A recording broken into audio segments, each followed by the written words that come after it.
Welcome to the first episode of Salesforce for Nonprofits with KJ. My name's Katie Ross, or KJ to my friends, hence the name of the series, and I've been working with Salesforce for approximately 10 years.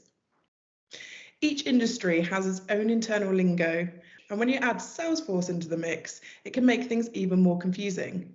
So in today's session, we're going to look at things like objects, contacts, accounts, and how these translate into your organization.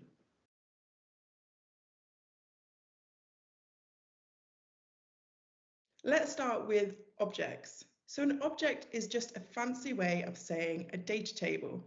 This holds specific information about your contacts, your accounts, and controls some of the settings.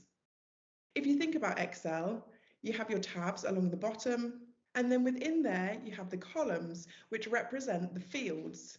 We then have the individual rows of data, which, for example, for a contact, would represent the individual contact record. So now we understand what an object is.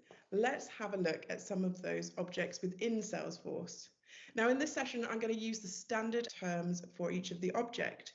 The reason being is if you ever want to look up help or guidance for these are the terms you will need to use to be able to find them. So as mentioned, we have contacts. These are the people that you want to interact with within your organization and collect information on as your relationship grows. A contact is simply a human being. They can be alive or deceased, and they can also be tagged in different ways. For example, a one-off donor, a major giver, corporate giver, or a trustee, or a mixture of all of these. Next, we have accounts, and these are sometimes renamed in your Salesforce to organizations. I like to think of accounts like buildings.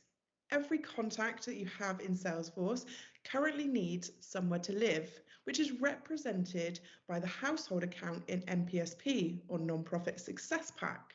But they also may have places of work, they might also be board members, or have relationships with other organizations or accounts within your Salesforce org.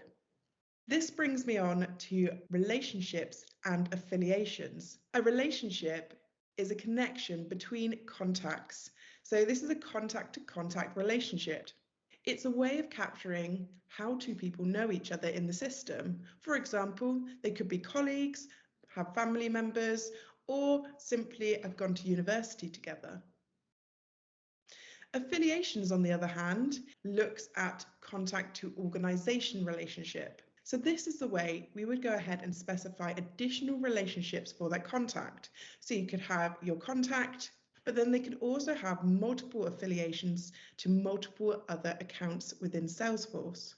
So just to recap that first part, we've looked at objects and what those are, contacts and accounts, and the relationships using relationships and affiliations.